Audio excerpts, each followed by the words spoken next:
You know, if you take everything I've accomplished in my entire life and condense it down into one day, it looks decent.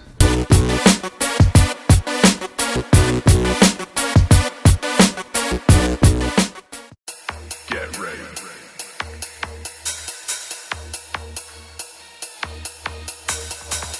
Get ready. Get ready.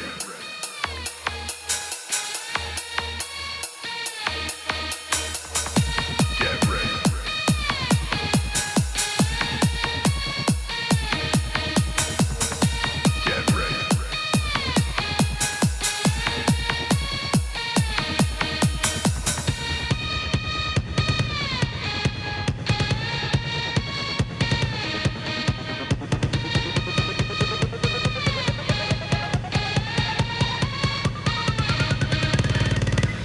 Get ready. All right, ladies and gentlemen, welcome to another episode of The Decent Show.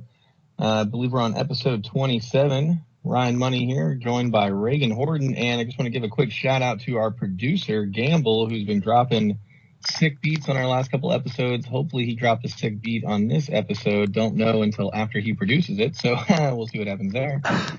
And Reagan, what's going on today? Yeah, man. Appreciate it, Gamble. Not much. Just finishing up school. Dream is about to be over. Time to sell my soul to the corporate world. You know, just the reg, you know. Yes, dude. Nothing like selling out, getting an office job, sitting in a cubicle, hating your life. You coming to bed, dear? You wake up, she's there. You go to sleep at night, she's there. She's there. Because you know what I'm talking about, too, that episode of SpongeBob where it's just like the fish, like just stuck in traffic, stuck at the cubicle, stuck looking out his window. Yeah. And he's like, yeah, I want that.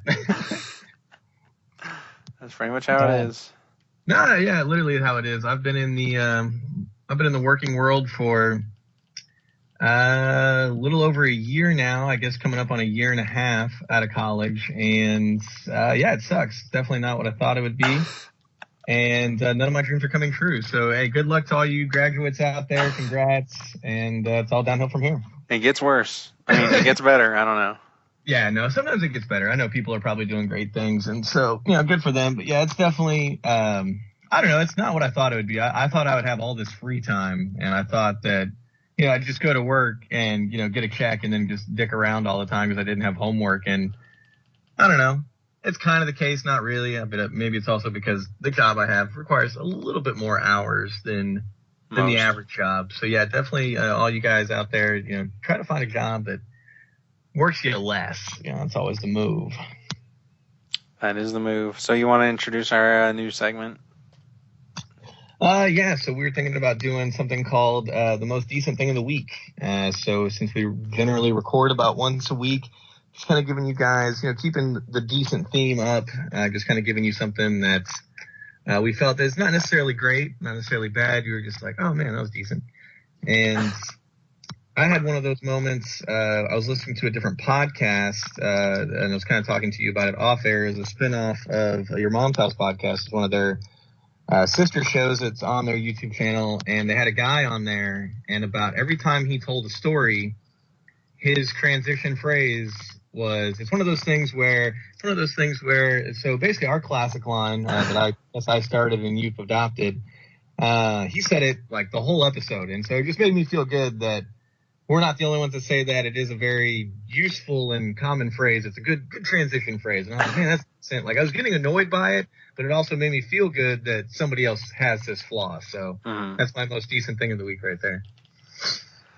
Yeah, I don't know. I probably should have put some more thought into this, but basically, what I've like come across as like the most decent thing that's happened to me is let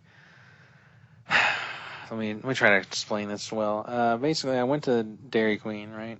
And I wanted to get a Blizzard, and it was like an Oreo Blizzard. Super simple. And I get up there, and I'm like, yeah, I want to have an Oreo Blizzard. And she's like, yeah, chocolate Blizzard as soon as, like, you got it. And I'm like, no, an Oreo Blizzard. And then she's like, yeah, no problem. And I wanted a medium, you know, because I'm going hard. So she's like, yeah, all right, Oreo, a small Blizzard. And I was like, medium. She's like, yeah, just pull around to the front window. And I was like, all right, great. So then I get there, and it is a medium, but it is a chocolate. So, or no, it was a peanut butter one. So it wasn't even wrong. It wasn't even her first time being wrong. She was wrong twice about what I wanted. So Yeah. that was phenomenal. Yeah, I don't know. That was just a great overall experience there. But I still got some ice cream out of it, so I can't really say it's the worst thing in the world.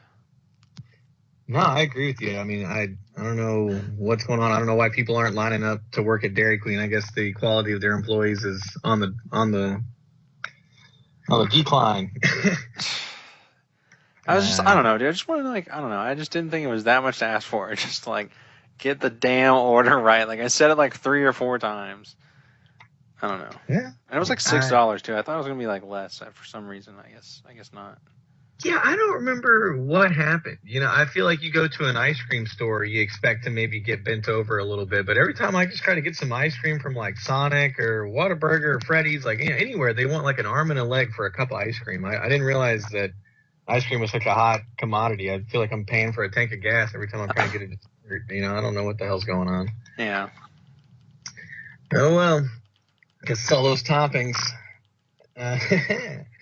But what else is going down? Anything else new in your life? You're approaching graduation. You finishing up schools and studies and.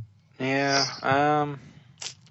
I don't know. I'm finishing up this senior design project basically, and it's just annoying. I don't know. It's not even hard at this point. It's just trying to communicate with 4 other people what part to do, and of course this one stupid bitch is she's like, yeah, I'm going to be I just got y'all's text. I'm going to be studying for a test I have tomorrow, and then I'm going out of town basically for the rest of the semester, so I don't know if I'm going to get around to my part. And I'm like, well, fuck you then. That's just, how are you busy at the end of the semester as well?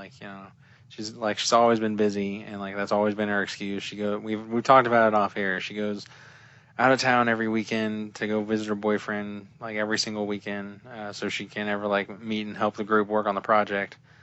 So I don't understand how she's still busy. I don't know. I'm sure you could just not visit him and he would be fine. He probably has friends or things he wants to do with his free time, unlike you. So it's just Exactly. Yeah. No, definitely. That's just the way I feel, man. I don't know. Yeah. Girls that say, why do you always play Xbox? They just don't realize what a fucking hobby is,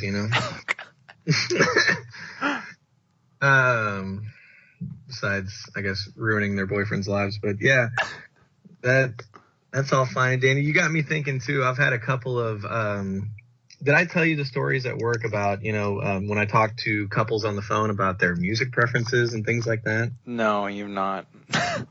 Oh God. So this is these people are getting married. Everybody I talk to on the phone's getting married. And then, you have these conversations with them and you're talking, details about their wedding. And then it's you're listening to them learn about each other on the phone. It's you don't know this shit about this person. You're going to marry him. You guys. What their favorite music is or whatever. Yeah, a lot of it comes down to the music. I've had a few couples in a row recently where they so yeah, we finish the timeline, and timeline's just basically a lot of yes and no's and I don't knows, and there's not really a whole lot of difference of opinion there. Mm-hmm. But when you get to the music, it's all right, guys, we're gonna talk about music. What kind of music do you guys into, or maybe what kind of music do you hate? What's going on there? And the bride will normally be so I like this, and pop and 90s. I grew up in the 90s, so I like 90s and Justin Timberlake, and I like everything really, as long as it's the music I listen to. So yeah, and then so I'll and they'll normally elaborate a little bit more. She might say she likes country or doesn't like country, or a little bit of hip hop like Drake and Usher, real simple stuff. You'd be all right, cool. And then she'll I've had a few in a row where she's yeah, and Blake listens to, I'll let Blake explain what he listens to. And so this fucker gets on there and they're on speaker, but he leans in, so he can be heard, and he'll be yeah, I like metal. and I was okay. I was is that it, metal? And he goes, yeah. And I was well, can you any favorite bands or artists or anything? And he's yeah, Five Finger Death Punch, As I Lay Here Dying, Sucker Punch to the Tits and, Fuck Me Raw and like just like naming all these awful band names. And I'm just like, literally I'm cringing the whole time I'm typing them in. I'm just like, okay. And she's like, you like it? She's like, I didn't realize you liked all of those. And he's like, yeah, I've liked these. And I was like, yeah. So when do you see us, playing some of these songs or artists? And he goes, I don't know. I guess during the open dance. I don't know when else she's gonna let me play them. And she's like, yeah, but I was thinking maybe during dinner because who's gonna dance to that? I'm just in the middle, like, okay, yeah. You're both stupid, yeah, definitely. I mean, she's more right. She's more right than he is in this situation because nobody wants to listen to metal at a wedding and nobody's gonna dance to it. As I Lay Here Dying was an actual band name, so that was like the tipping point for me. I was, like, if we played that as a DJ, like people come up to us and go, "Hey man, like, are you mentally challenged? Like, can you turn this shit off?" Anyway, and so she goes, I mean, can't you play like something lighter? And he goes, I mean, yeah, I like Blink-182, Yellow Card, stuff like that. And she goes, I don't even know who that is. God. And I'm like, okay. I was like, you're not only do you not know what kind of music he listens to, but it's the most whack shit ever. You guys are getting married, and you don't even know who his favorite artists are. And Blink-182, like, if you're gonna know a rock band, that's in this era, that's like the easiest one to know. Like, pretty much everybody knows who they are, and she doesn't even know who they are. So it's like, and you guys are gonna get married, and then like we get to the line dances, and they start arguing over. He's like, I do not want to do the Cupid Shuffle. She's like, it'll be fine, and they just arguing over it. Are you serious? Like, this is legitimately what's happening? Yeah, dude, like, this is verbatim. I'm not exaggerating. Like, and they basically, like, start arguing, and things, like, get awkward because they, like, just realized somehow. I don't know how long any of these people have been dating, obviously, but they all, like, I had two or three couples in the same week, like, basically realize that they didn't know each other's music preferences and that they didn't like each other's music preferences. And it's like, what the fuck do you guys do in the car? Like, have you never rode in the car together? Like, what happens to the radio? Like, what's going on there? So did you just follow that up with, all right, so who wants to DJ at y'all's divorce signing or whatever? Yeah, dude, like. Good news, boss. I got us locked in for both the wedding and the divorce. It's kind of bad, dude.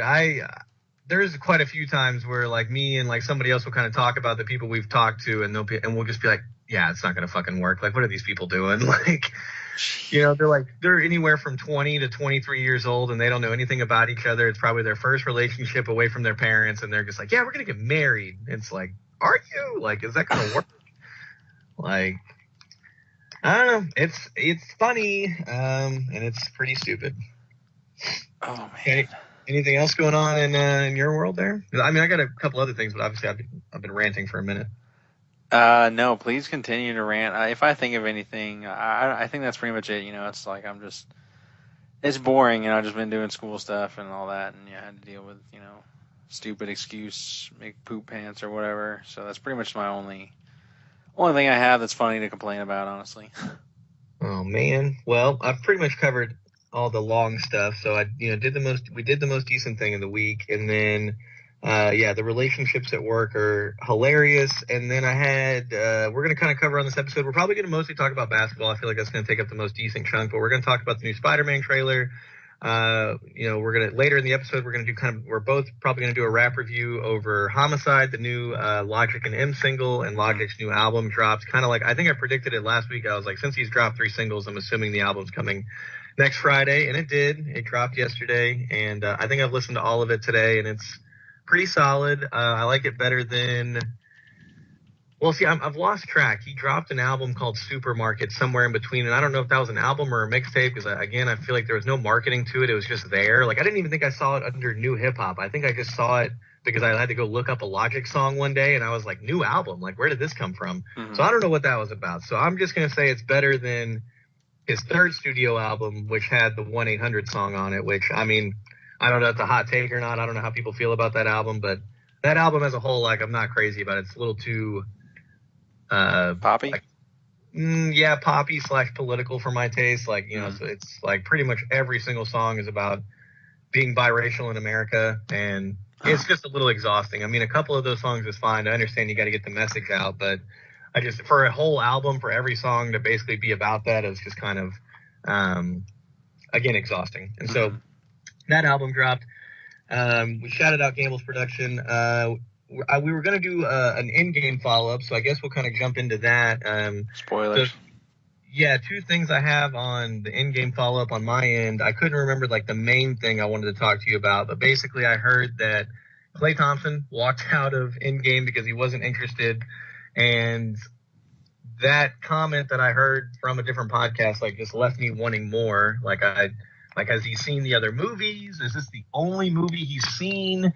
Like, did he get a emergency phone call? Like, what happened? Like, what led up to him walking out? They just said he walked out. A number of things could have happened. Was he just not in the mood because he was, struggling at that point? Still kind of struggling? Like, Wait, what? Exactly. We don't know. All good questions. We don't know. So I find that interesting, though. I feel like, I mean, it's a very long movie. I'll acknowledge that, but it's, to me, unless there's some kind of emergency, I just don't see how you walk out of that movie. Honestly, I've never, like, that's what, like, if he didn't like it, that'd be like one thing, but I've never walked out of a movie, so I can't even, like, I don't know, I can't imagine a movie being so just not for me that I would just walk out of it. I just didn't want to see how it played out, Like, and I've seen some bad movies, but I've stayed there for them, Okay, see, that's what I was going to ask you. They kind of did this follow-up question on the other podcast. They said, what movies have you walked out of? So you said you've never walked out of a movie, but can you at least maybe think of a movie that you almost walked out on, or maybe a movie that you tried at home? Like, maybe you finally, like, you just picked a movie on Netflix and you got maybe 30 minutes into it and just turned it off because it, sucked or whatever. Like, you have any examples of that? Yeah. Couple of examples. I would have walked out on it, and my stepdad to this day says that, like, he was very close, because I went when I was like 11 or so, and I went with my stepdad and my stepbrother, and he's like, my stepbrother was 6 at the time, so he's real young, not a whole lot of movies that we can watch. So we went and saw this one movie, and it was called like The Wild or something, and it's basically a knockoff of Madagascar, which is already a questionable movie, Like, it's just not, no. It's like Diet Pepsi, Like, Diet Coke is already, like, not going to taste good, but you're getting a knockoff version of that.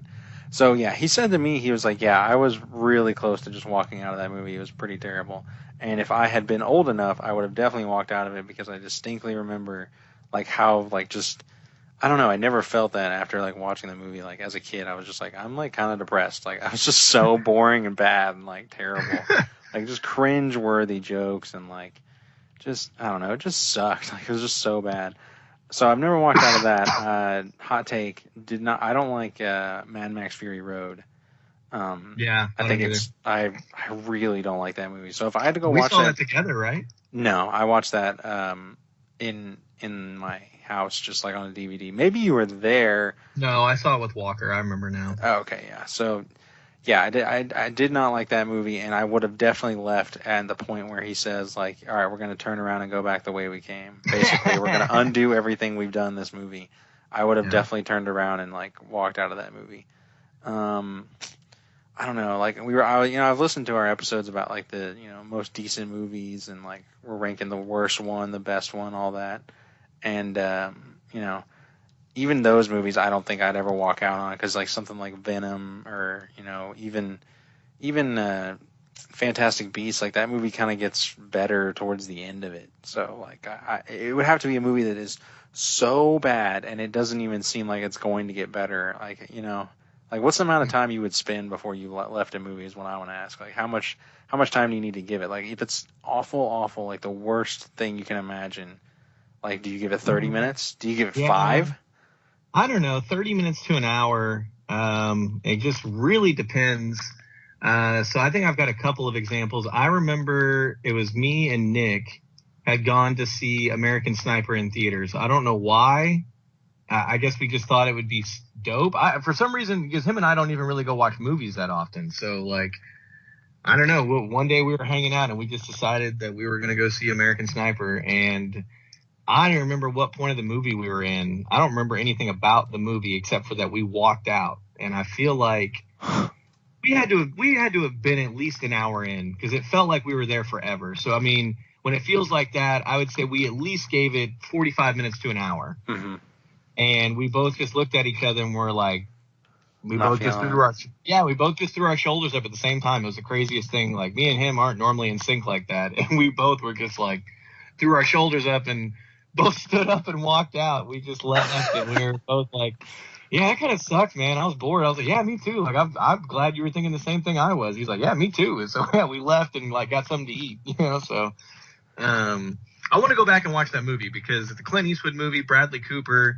It's got all the makings of a good movie. I've heard people say they like it, and it's got good reviews. And I don't know why we hated it so much. We were just bored. I don't remember anything exciting happening.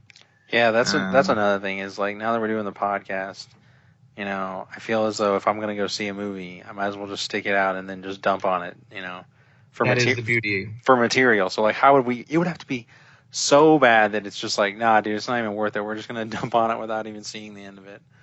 Yeah, we can. I don't know what that would be. But that's another thing is we'd have to get, it's a hard balancing act because I don't, even with the podcast in mind, I try to go see movies that like, I at least think I'm going to enjoy somewhat, So it'd have to be a movie that looks kind of good and then just be absolutely awful. Yeah. Which is tough. Is that the only movie you walked out on? I think that's the only movie I've walked out on. There's been a couple of other ones where I've come close or I've fallen asleep. I can't exactly remember. Like, I remember I fell asleep during John Wick 2, but I wouldn't have walked out of that movie. I just fell asleep because I was tired. But there's been other movies where I've been like on the fence about it. And recently I had a like click away movie I was just trying to find something to watch on Netflix. And I was like, oh, hey, Observe and Report. That's a Seth Rogen movie that I haven't seen. Mm-hmm. I'll throw it on. Got about 20 minutes in and I was like, nope, like not feeling it. And, hit circle on that bitch and got out of there. On Netflix? So that was a movie that I Netflixed, walked out on, and then I did the same thing with The Informant with Matt Damon. That was on Netflix or Amazon or something, and I got about 30 minutes into that movie, and it was just the longest 30 minutes of my life, man. Like, nothing happened. So that was another one that I just clicked out on because it was poop-a-loop for sure. Dude, I can't even remember the last time I did that. I think it's mainly because I don't use...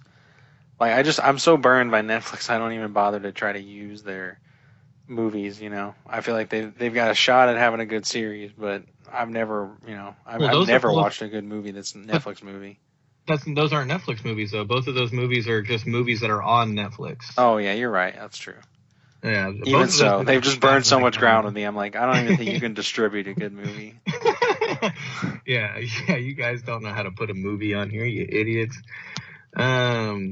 Fucking increasing the price. I remembered one of the things I wanted to follow up with you about last episode was the Venom and Shazam comparison. You asked me the question of which movie that I think was better, and I just wanted to say that I was kind of casual about that question. Like, the words I was saying were accurate, but my tone was very casual, and the more I thought about it, that's probably like one of the toughest questions you've ever asked me. Like, now I want to watch those movies side by side to try to decide which one is better / which one's the bigger disappointment, because they both have a ton of potential and both are very disappointing, and they come out to decent or like low-key garbo based on our scale.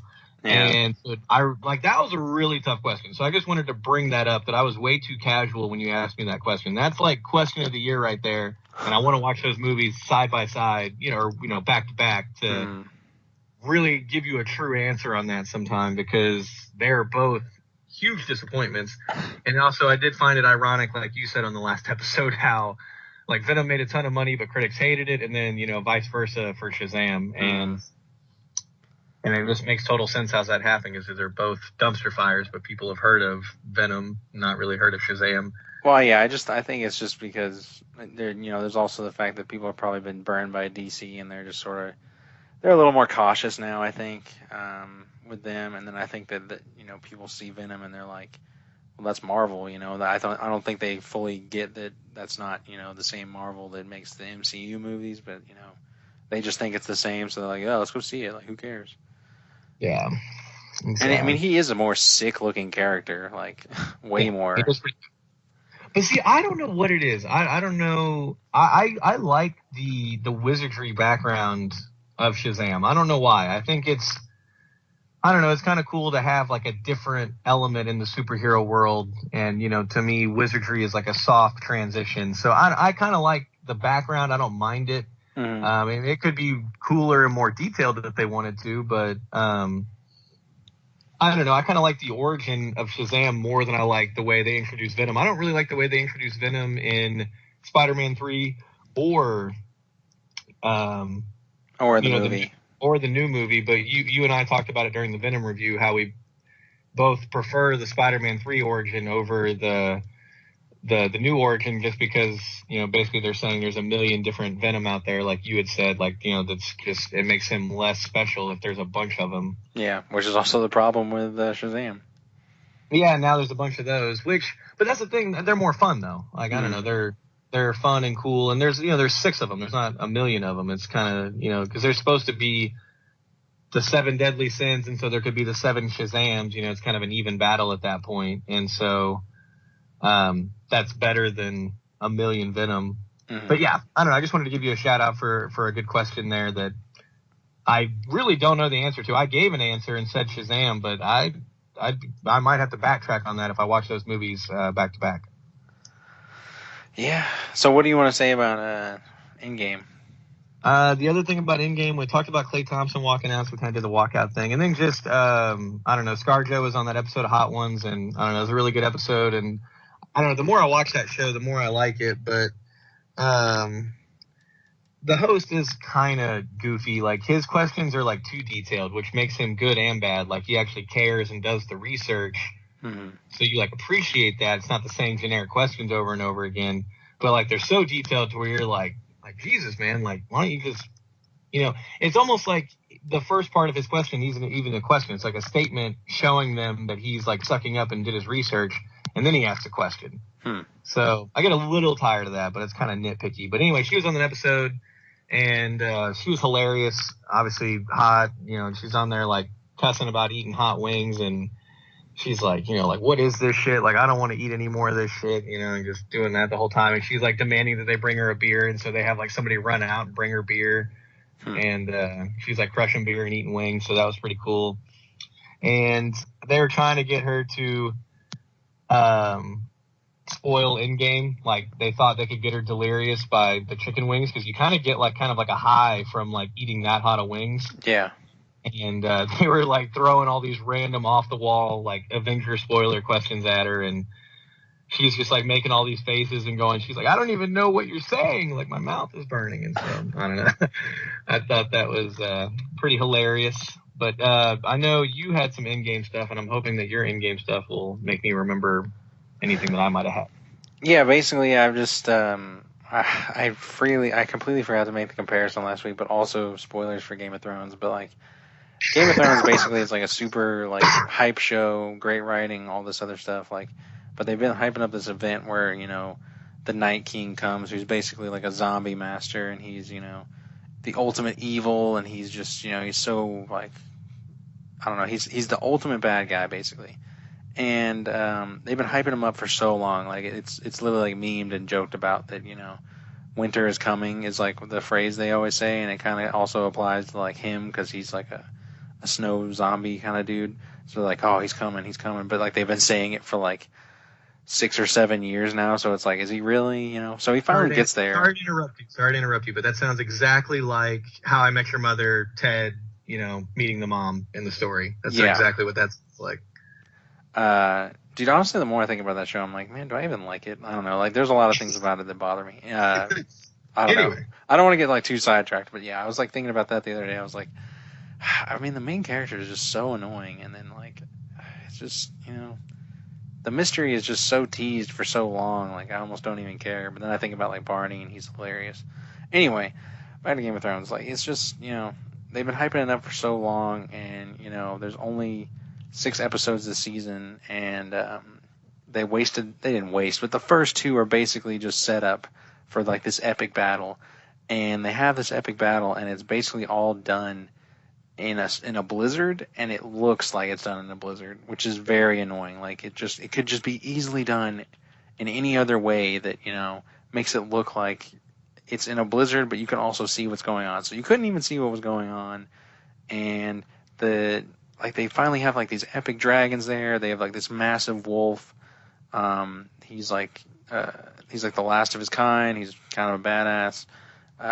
They have like all these badass soldiers who have like fire swords, and like they just don't even use it, like they just go, the fire sword guys, they just go out and you literally don't even see it. You just see them run out into the distance and then they just die, and like the fire slowly gets extinguished, and you're like, that was kind of disappointing because I kind of wanted to see some actual action here, and it was just very like disappointing. Basically, like what the comparison I'm making here is like both these events are like super hyped up for so long, and it's just one of them really stuck the landing and nailed it, and I feel like the other one just sort of phoned it in. Not necessarily bad, but kind of what we were, what we were expecting, which is like in-game isn't that. In-game is very much like I was not expecting that, and I still liked it, Yeah. which is impressive on in-game's part. So that, like, I don't know, that's just that further cemented to me, because I was hyped for both. I was way more hyped for in-game, obviously, because I care more about that than Game of Thrones. But I was hyped for both, and I was just, one very much dropped the ball, and I don't know, I just couldn't deal with that. So is the whole season of Game of Thrones a dropped ball? Like, are they dropping it this last season? Is it not living up to the epicness, since it's all coming to an end, or pretty much? Was it just that one episode? But that's the thing, is like it was all done in one episode, because we were kind of thinking, if you're gonna waste. Because that's another thing, is they didn't have a season last year, so they took extra time to do it. And so taking extra time to do it's fine, but then, you come across it and it's not even that interesting, and you're kind of like, well, what are we supposed to do here? But now, we've wasted 2 episodes on that, and they went out, and then like all the bad guys go out immediately in the 3rd episode, and it's like, well, why, what is there left in the show now? Because it was supposed to be about that. So it's like, well, why not just end it there? Why didn't, we kind of thought the last 4, or maybe like 2 or 3 of the episodes were going to be about them fighting, and it would have been super epic, but it really wasn't. So now it's just sort of limping along. I'm like, I hope you can find something, end well, because ending is really important, because or at least to me, like, because like that's always the last thing I think about. So, I'm kind of thinking right now, I'm like, man, do I even how much do I really like this show? Because I used to be really high on it, but now, they're not really nailing the most important part. So, and that's another thing that in-game does well, is, it just tied everything up so nicely. Like, I really appreciate how satisfying each conclusion was. Well, I agree with you there. Also, random before you get started, Nope. like Peter, from like Basketball Peter. Yeah. He randomly called me today, and we talked about in-game. He was so blown away by it, he had to freaking call me, and we talked about it. So I was like, all right, man, yeah, that's interesting. Do you have any hot takes on it? He just thought it was free. He just thought it was really epic. The funny thing that he was saying was there was a baby in the theater with them, and he went with his girlfriend, and he was like, dude, my girlfriend's like so savage. I had no idea she like had it in her, because like and the baby started crying like 5-10 minutes into it, and she like gets up, and he's like, well, where did she go? And then she like told the manager on him and got them all like kicked out, like the entire family. I'm just like, that is pretty freaking savage. Like, that's the move. That is the move. Good for her. Shit. Yeah, I would do it too. There's a baby in there being a baby. Well, some people suck. Yeah, no. I was gonna say something about Game of Thrones, but yeah, I've been kind of hearing similar things that a lot of people at the office, pretty much everybody I feel like in America besides myself loves Game of Thrones, and a lot of them have kind of their feelings haven't been as strong as yours, but they've kind of been mentioning how like, oh yeah, the first 2 episodes were slow, and then the 3rd episode was epic, and now it's kind of slow again. But what episode are they on, and how many do they have left? They have 2 left. They're on they're about to show their 5th one tomorrow. Okay. Yeah, and that's what's crazy too is I don't know why they don't have a basketball game today and tomorrow instead of doing them both tomorrow, because the second game is going to be at the same time as Game of Thrones, right? Mm-hmm. Yeah, so I don't get why they're trying to compete with that. Yeah, I don't either. I mean, I don't understand why they don't just, I don't know. I don't understand why they wouldn't just stagnate football and basketball season more so that we can have them going by themselves throughout the year. But that's beside the point. Yeah. You know what I mean? Like if football just started in like, leave football. It starts in August, and in February let's start the NBA season. Yeah. Well, now you've also got me thinking. It's still on topic, but I feel like it's kind of a sidetrack. If this, but you would say overall, you used to be high on Game of Thrones, and this last season you feel is kind of disappointing you so far, right? Yeah, I'd say it's disappointing. I would say honestly, it's one of the weakest seasons I've seen. Obviously, the first one of any show is kind of weak. Yeah. But like 3, 4, 5, 6, and 7 are all pretty strong and have great action and are worth the build up. Yeah, and this is 8. So I would say it's probably the third worst season, and the first one's always sketchy. So far, maybe they can pull it together. Okay. Well, the reason why I bring this up is you got me thinking of all my favorite shows. I don't really know if I've liked how any of them have ended because the last season of Seinfeld is probably one of my least favorite. The last season of How I Met Your Mother is my least favorite. The last season of Weeds is my least favorite. And I just can't think of some of my other like favorite shows that I've actually like finished. But like, I don't know. Do you think that's kind of a common thing to where like a lot of TV shows just don't know how to end, or they should end earlier, but they feel like they can go for like one more season and then they never have enough material? Yeah, I feel like they just try to get too creative with it. Ironically, like they end up creating something that no one cares about. Like, I mean, like in Seinfeld, they tried to, reincorporate every single character. So it was just, it didn't really work. It just wasn't a great episode. But honestly, the last season of Seinfeld is great, except for that episode. So it's more. There's a couple other episodes in there that aren't like the best. Mm-hmm.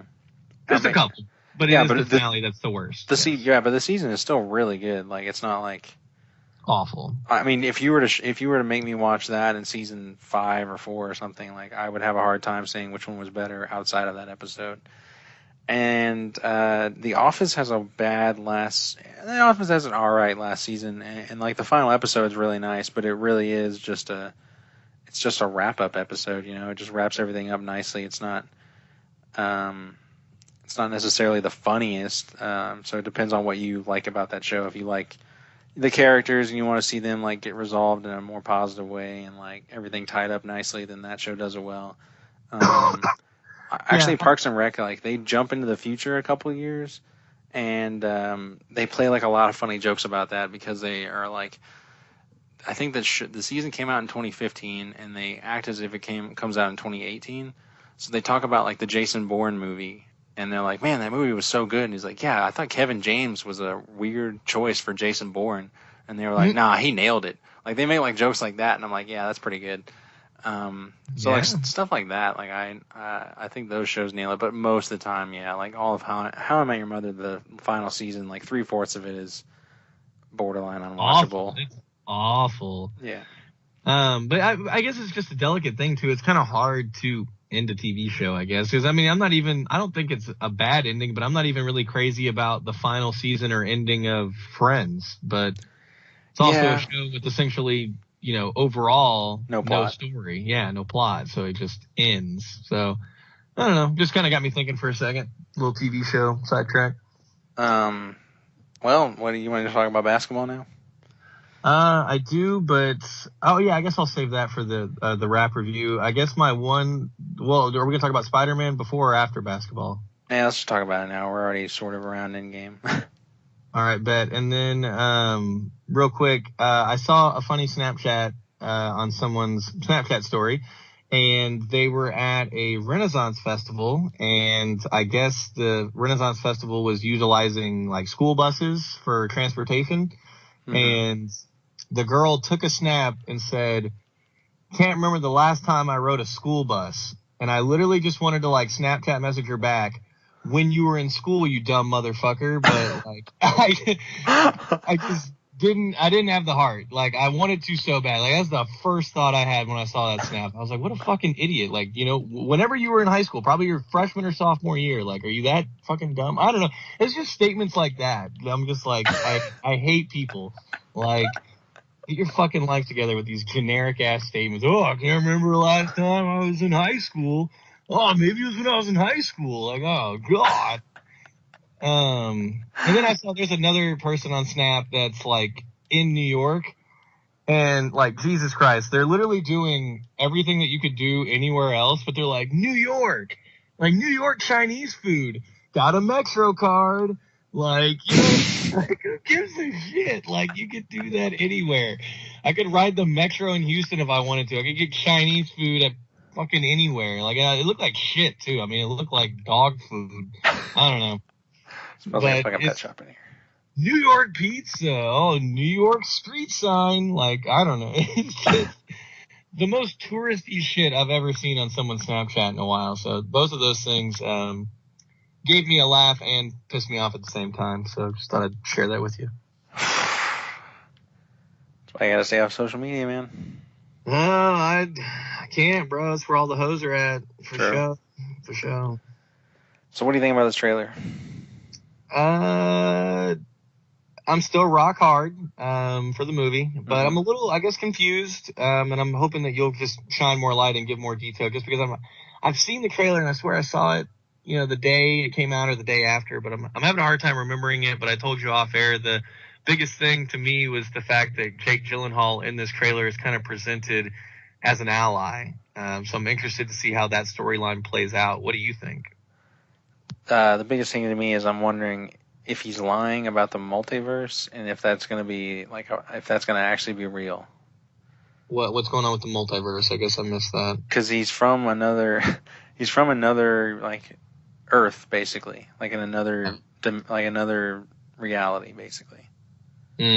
So like, or that's what he's claiming to be. He could just be a regular one, and he's fooled everyone, and that's not even really Nick Fury. Like, you know, it could be anything. Basically, what excites me about it is like how I have literally no idea what's going to go on. Like, they've really misdirected what anyone could think is possibly the actual plot of this movie. Like, it's so hard to find out now, because we initially were like, all right, yeah, he's going to Europe and he's fighting Mysterio, and that's great. But now I'm like, okay, well, what is he? Is he going to work with him? Is he going to, stab him in the back? Is he really from another dimension? If so, like, is he going to go there? That does make me a little nervous, though, because that makes it, I don't know, that's just another really complicated thing about, like, the Marvel movies now is, they have time travel and they have, like, alternate dimensions.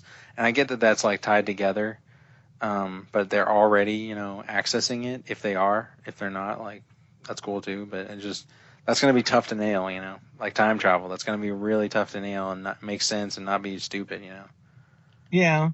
But at the same time, I mean, they're writing the movies. I feel like they can still make a movie to where, like, the threat is local, or, where it doesn't, not every movie necessarily has to involve time travel in different dimensions now, if they don't want it to.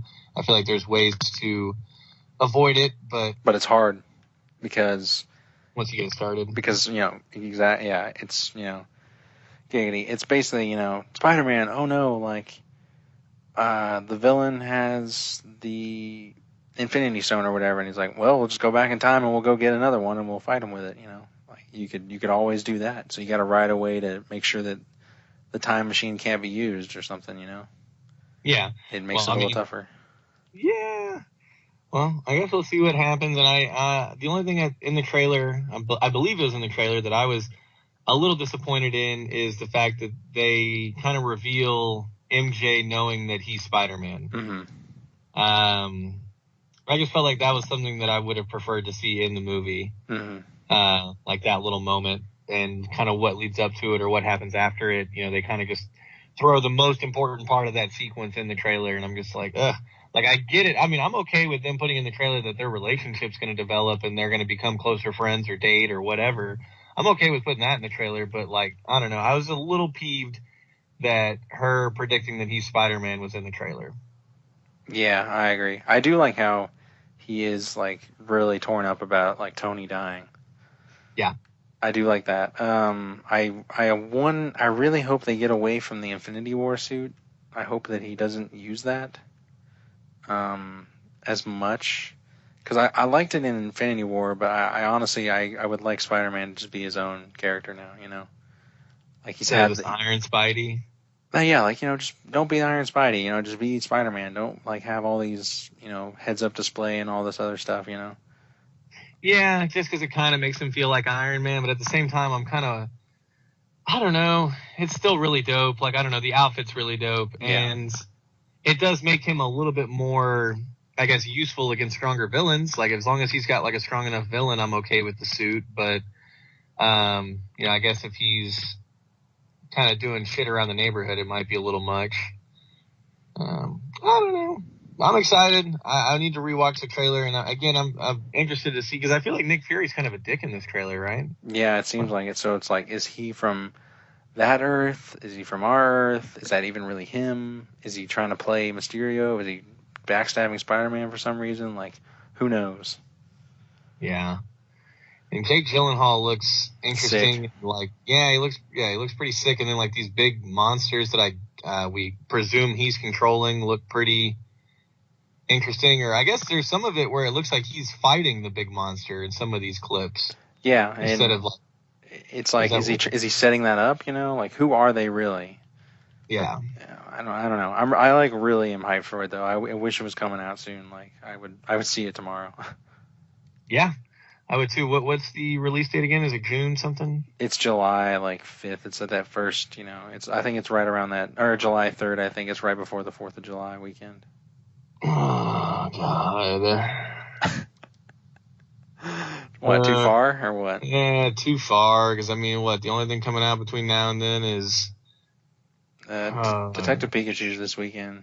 Yeah, Detective Pikachu dropped. I'm down to see it. John Wick is next weekend. John Wick. So those two decent movies, and then Godzilla's coming out at the end of May. End of May. Okay, there's something else coming out the end of May that I saw as well. Now I can't remember. Good. Detective Pikachu opening up on IMDb with a 7.1. Oh, Long Shot came out too. That was the Seth Rogen and Charlize Theron movie I was talking about off air. It actually has about the same reviews as Detective Pikachu, sitting at a 7.2. The Hustle with Fat Amy and Anne Hathaway has got bad ratings. Not surprised there. That looked like dog shit. And then Captain Marvel is still in theaters. That's kind of like annoying. Yeah, it's listed before Shazam. Yeah, it's I think the week Endgame came out, it was like the second or third highest grossing movie that weekend. So basically, its numbers went all the way down, and now they went back up because everybody wanted to like shotgun that in Endgame, basically. Jeez. So John Wick 3, May 17th. Looks like a depressing dog movie. Johnny Depp is, I guess, doing a movie called The Professor. That looks interesting. I heard he like blew all his money. He basically keeps bankrupting himself, and that's why he keeps working. Yeah, basically. Aladdin will come out May 24th. I don't know. It's only 2 hours. If you want to see it and review it, we can. Or if you want to skip it, I'm down. Yeah, we'll see what the reviews are like. I actually probably will see it either with Jordan or Poopy, just because they both want to see that movie. Really? Jordan wants to see it. It's Jordan's favorite Disney movie, apparently. Okay. That's what's up. Steven Seagal has another instant classic coming out called General Commander. May 28th. Can't wait for that. He looks fat and stupid as ever. But then, like you said, Godzilla, King of Monsters, May 31st. And the other movie I couldn't think of was Rocket Man, the Elton John movie with the guy from Kingsman. Also comes out May 31st. I'd be down to see that. And then Dark Phoenix on June 7th. That's going to be a dumpster fire of a movie. I'm still down to see it, though. Oh, yeah. Still down to see it, for sure. For sure. Men in Black International, June 14th with the Ragnarok kids. Nope. Also, you don't want to see that to poop on it?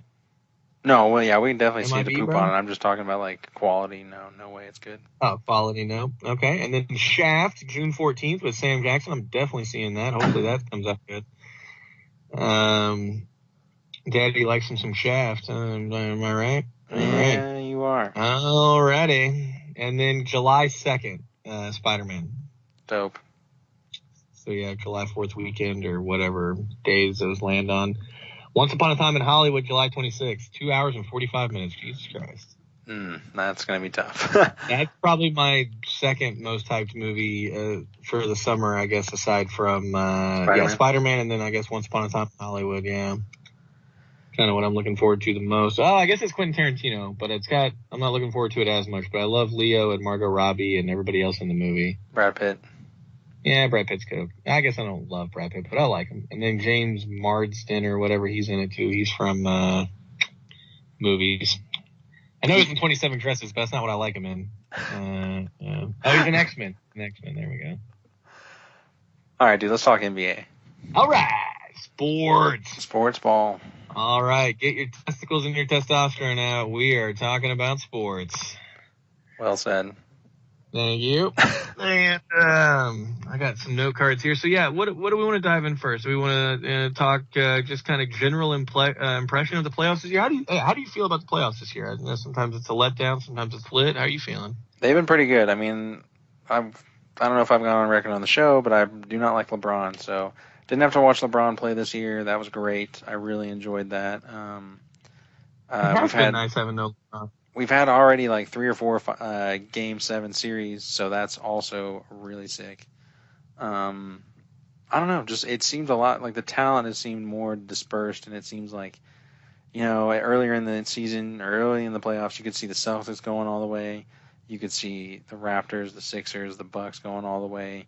The West is sort of like, you need a miracle to beat the Warriors, but even they've looked vulnerable. The Clippers series was actually interesting. Who would have thought? So yeah, kind of annoying. The Clippers went the same amount of games with the Warriors that we did. Yeah, but I mean, I'm not going to say the Rockets are embarrassing or whatever, but I am disappointed in them that they couldn't at least force a Game 7 with Kevin Durant out. I feel like they could have at least done that, but I think it's more disappointing in the sense that we kind of all know that this was our like last shot for a while. Like we're gonna have to restructure the team, and we're gonna have to work on other stuff. Like we're gonna have to find another point guard because it cannot be Chris Paul. Yeah, but at the same time, I feel like I just feel like Chris Paul and James Harden need to be able to play the way Curry and Thompson play. Not ISO ball, like ball hogs, basically score without the ball. Yeah, basically. I feel like both of them need to be a little bit more active in their off-ball movement, and they need to be better at catch and shoot because, neither one of them have a problem with passing. They're both good at passing. They're both good at dribbling, but they just burn too much clock and end up taking an unassisted shot. To me, they can still burn clock if they want, but just have more ball movement and player movement, and, they both need to be willing to do a catch and shoot instead of getting their shot off of a crossover every time. Not that they stop doing that, but they still need to be able to just get the ball and shoot it instead of, creating dribble for 20 seconds, then drive to the lane and take a floater or lob it to Capella. Yeah. Which is great. I love it, but man, please, we got to find some other way because they can shut that down eventually. Yeah.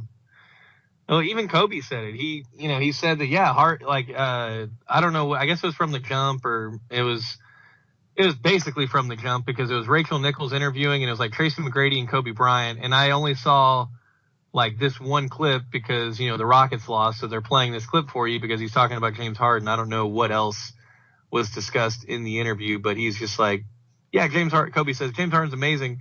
But I just don't think that style of basketball is ever going to win a championship. It's just too much. I forget how he words it, but basically, like he says, too much hero ball, too much isolation, too much on his shoulders. Is just never going to win, in the long term. So I agree with him there. So, I mean, they need to revamp it a little bit, but I don't know if we necessarily need to get rid of anybody. Maybe if we could just try to add or, again, maybe just change up the offense a little bit. I mean, since D'Antoni used to run the 7 seconds or less Suns and, they had a bunch of role players and they're all just passing the ball to each other and getting dunks and threes, why can't we do that? Yeah, I disagree, though. I think we need to get rid of Chris Paul. I like Chris Paul, but how are we going to get rid of him? I don't know, dude. I don't know. That's a good question because I don't think anyone wants him just because he's too old and he's starting to show it. Like he's not healthy or he's not playing well in the playoffs. And I mean, I'm sorry, but I think we need another player beside. I mean, if we're not going to get rid of Chris Paul, we do need like another substantial wing player, See, I don't know. I don't know who we could get this offseason. I wouldn't say like Kemba Walker or anyone, but maybe. I mean, we would never get him, but I mean, like Klay Thompson, he's going to be a free agent. That would be a perfect piece right there because he can do all the things you just said and not be a total ball hog. Yeah. Exactly. So, I mean, he would be like a perfect piece. There's other free agents out there. I don't know if we'd be able to get any of them. And I agree with you. I'm not going to act like Chris Paul's perfect, but like to me, like when I watched him play, like he's really not slow. Like to me, he still has it. He still has all the necessary tools. I'm not going to act like his age isn't a problem though, because yes, he is older and he's been plagued with injury for the last few years anyway. So as you get older, you can't expect his injuries to get less because it just doesn't make sense that way. So I get all of those concerns, but like to me, he still can hoop.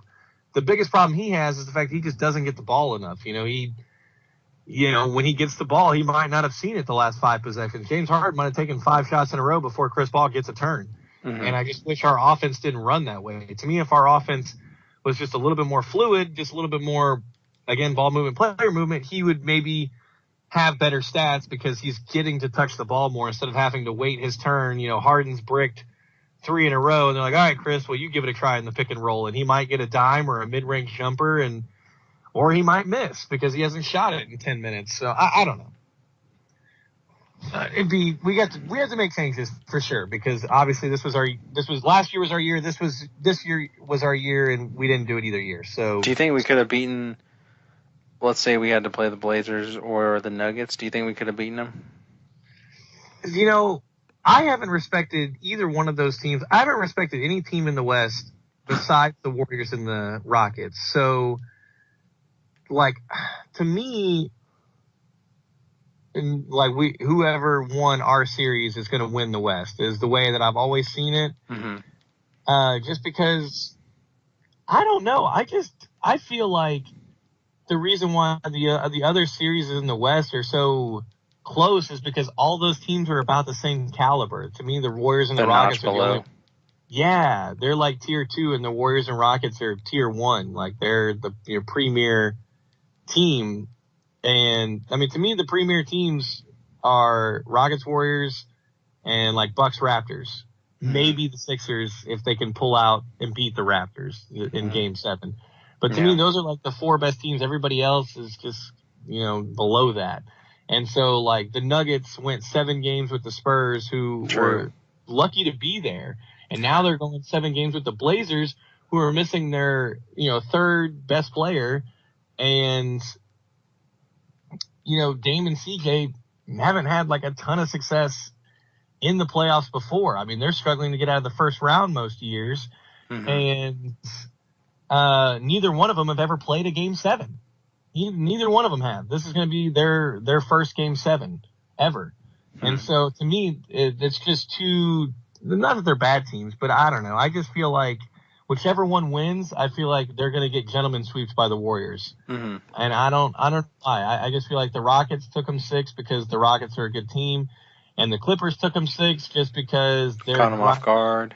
Yeah, grimy and dirty and caught them off guard. To me, the Blazers and the Nuggets are too soft and don't have enough strong defense to handle the Warriors because they're going to try to outscore the Warriors and they're not going to do it. The Rockets at least like slowed the pace down, but basically the Rockets and the Clippers slowed the pace down and tried to get the Warriors to play half court and play against their strengths. Mm-hmm. And the Clippers obviously had Patrick Beverley and just were very dirty and just played very gritty defense and played really slower paced basketball. The Blazers and the Nuggets play up tempo and they want to score and move the ball and this and that. And the Warriors are the kings of that. So I just feel like either one of those teams is going to get gentlemen sweeps by the Warriors. But I could be wrong. I could be dead wrong. I hope I am. But I get the feeling that they're going to get blown out.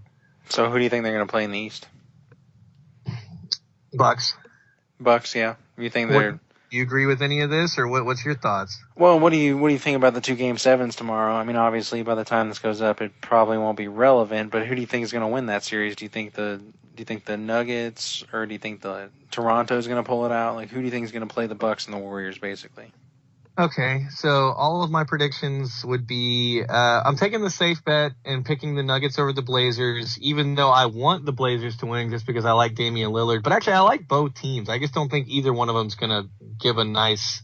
I think the Blazers have a better chance to beat the Warriors. I'm not saying they have a great chance, but I just think they have a better chance because I think Damian Lillard's having the best postseason of any player so far. Besides Kawhi. Yeah, I mean, Kawhi's playing great. I've liked what I've seen from Lillard more because it's more flashy. Definitely.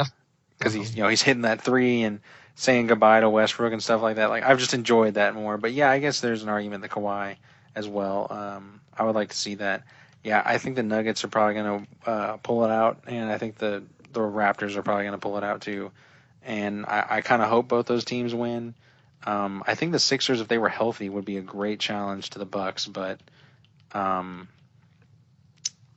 don't know what the deal is with Embiid. I feel like he's injured for a different reason every single time he gets on the court, so it's just, which is really annoying. I don't understand how he's so.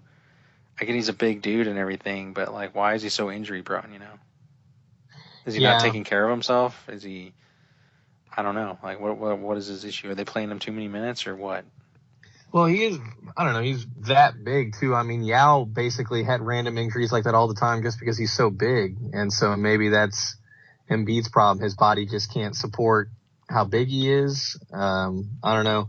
But the East, to me, is a lot tighter than the West is right now.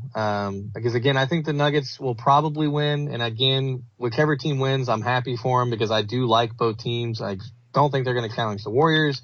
And the Warriors are going to win that series, go to the finals. And then on the East, though, I like the Bucks, the Raptors, and the Sixers. I think they're all have a chance against each other for different reasons because to me, the Sixers have a ton of star power if they can just play together, and they have a ton of size, too. Mm-hmm. I mean, Simmons, Tobias Harris, Jimmy Butler, and Joel Embiid are all pretty good-sized dudes, and they're all pretty good at defense. So I feel like they can handle the Bucks in a way because anytime somebody needs to switch on Giannis, ideally the person switching is also a pretty good-sized dude.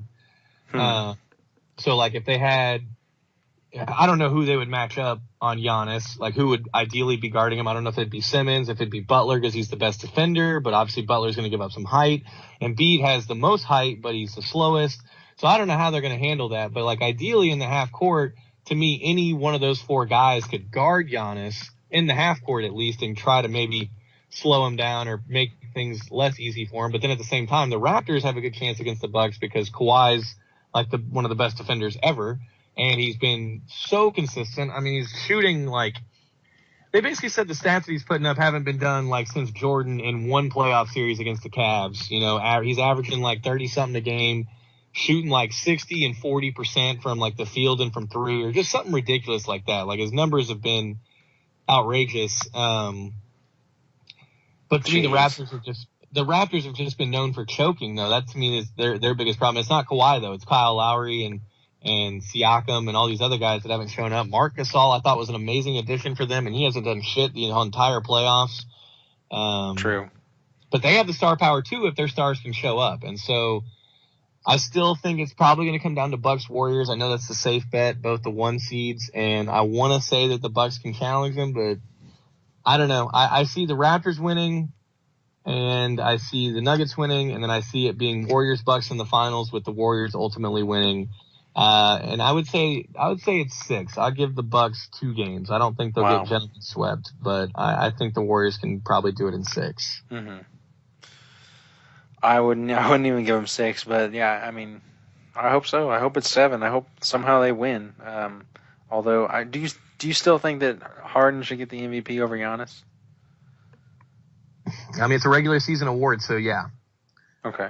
The playoffs don't change my opinion if it's a regular season award. Now, that's why they should add more awards to the NBA. They should add, if they have a defensive player of the year, add an offensive player of the year. That or make the MVP the offensive player of the year. Mm-hmm. And then they should have a playoffs MVP and a finals MVP, because right now you could make the argument that, I would say that guys that have, most, like if I were to give a playoff MVP, to me, the guys in the running for that would be Damian Lillard, Kawhi Leonard, and Jimmy Butler, maybe. Mm-hmm. To me, those 3 guys have stood out the most in the playoffs and probably done the most for their teams. And you could throw Giannis in there as well. He's been great, but at the same time, to me, they haven't had to play anybody because the Pistons were a walk in the park, and the Celtics ended up being a walk in the park, I guess, because of their dysfunction. Yeah, they've been really disappointing, honestly.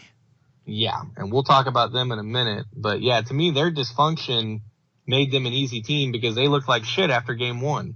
Mm-hmm. So, the Bucks have, I think, had the most, 20-point playoff victories, in a playoff, whatever, in a playoff run, I guess. They're blowing out teams, but that's also because they haven't really played anybody yet. So I'm interested to see how they handle the Raptors and the Sixers. Yeah, if they provide a challenge, or if they're going to – if they blow out the Raptors or the Sixers, then I would say they could definitely challenge the Warriors. But I would want them to win. I don't know if they will though. Mm-hmm. So what do you want to talk about off-season stuff now? Is that what you're alluding to? Anything else on the playoffs?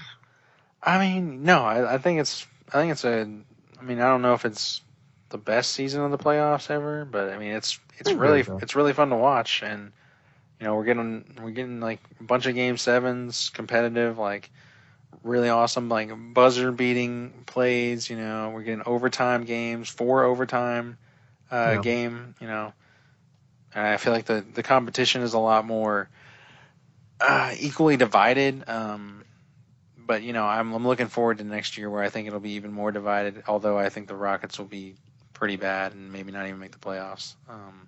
You really don't think we'll make the playoffs next year? I mean, dude, I'm feeling like. I'm just feeling like our age is going to start to catch up to us. I know we're not super old or anything. It's just, I really doubt Chris Paul. I doubt it.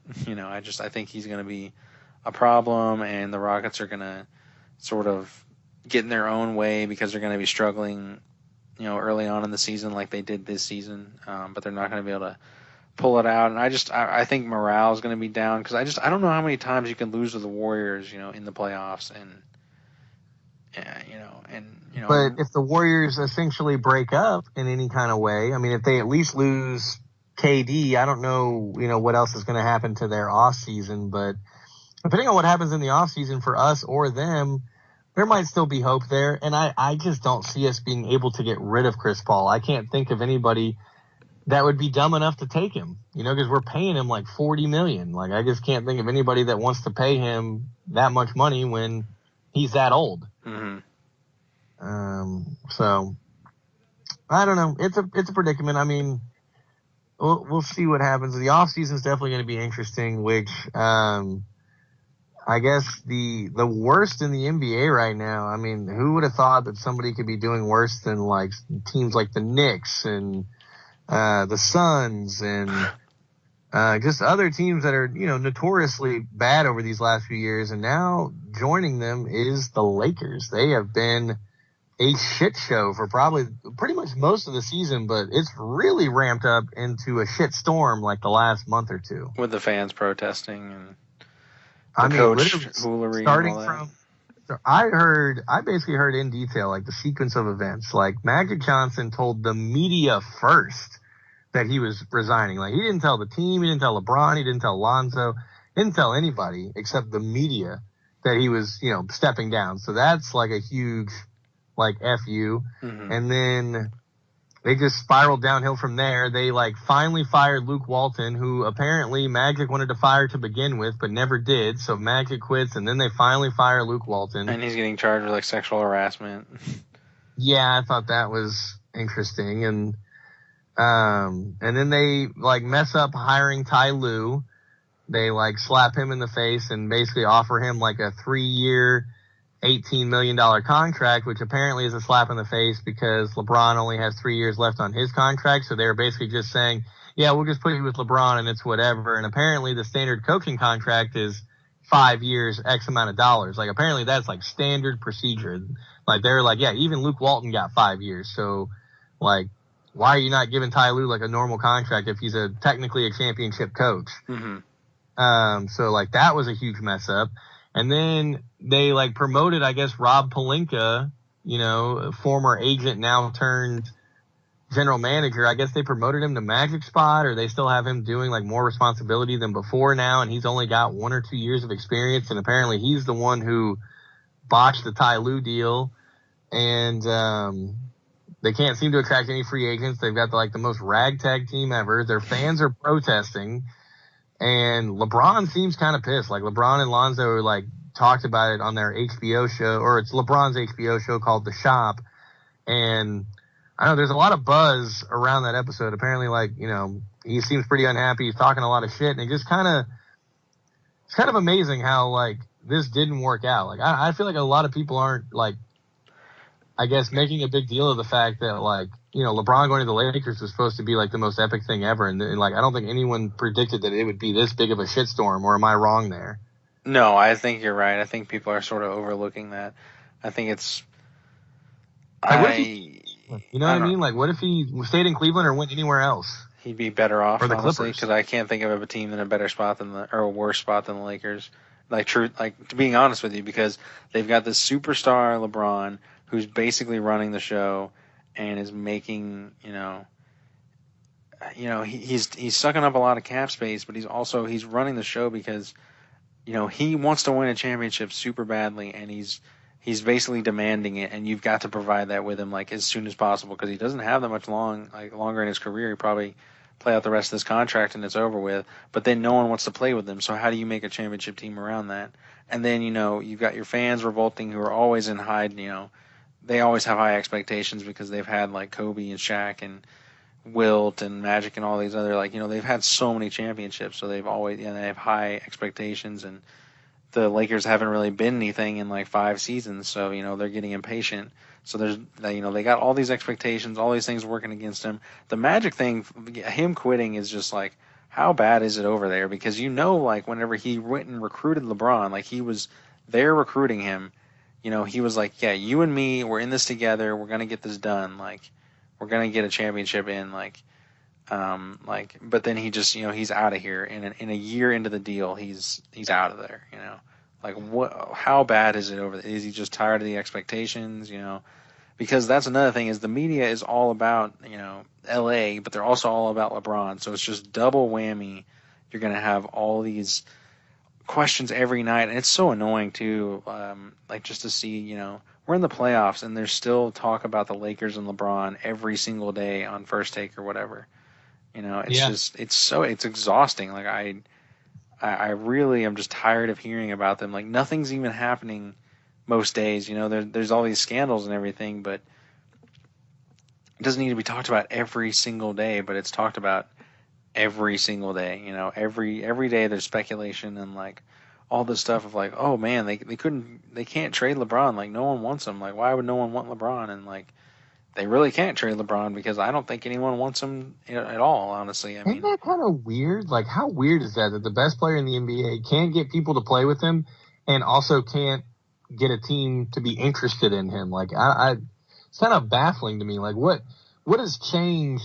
Is it because he's that dominant in terms of like attention and getting the ball? Like what's the big problem? Well, he's a prima donna, and they just, teams are just like, I don't want to deal with that. I don't want to deal with his, I got to have this coach and I got to have, all that. And, players, yeah. Yeah, and I got to have everything my way. And, when I was 26, I'm going to complain about how many minutes I'm playing. Like, who's to say I won't do that now, if you're playing me too many minutes. And, it's just no one wants that added stress when they could just hope from the draft or try to get someone like KD who himself has kind of turned into a prima donna a little bit, Yeah. but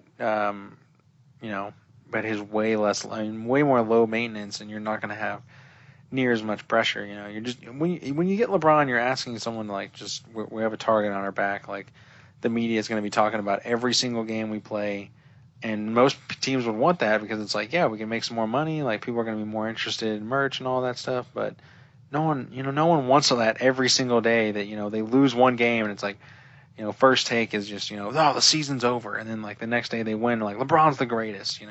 I would say that's like one takeaway I have from these playoffs is like I'm really getting tired of, particularly first take and just everyone in general, how every game, there's just an overreaction to it. And I get it, to get clickbait and all that stuff, but it's just, I'm so tired of reading it. It's so annoying. Like, it's just, can you just stick to opinion? Like, do you really have to say, like, every game, Damian Lillard is unstoppable, and then the next game is the Joker and, the rest of the Nuggets are the best team in the NBA. Like, it's just like, come on, like it's fine just to have, an opinion somewhere in the middle. Yeah. No, I agree. And the Lakers. Oh, but yeah, LeBron. He should have stayed in Cleveland, in my opinion. But I guess it's all hindsight. I mean, I guess at the time the Lakers might have been the move, but if I were him, like, you should have stayed in Cleveland. You're the hometown hero, The East is way easier still. Yeah, the East is generally easier. They could have probably been, fifth or sixth. They probably could have made the Eastern Conference, finals maybe.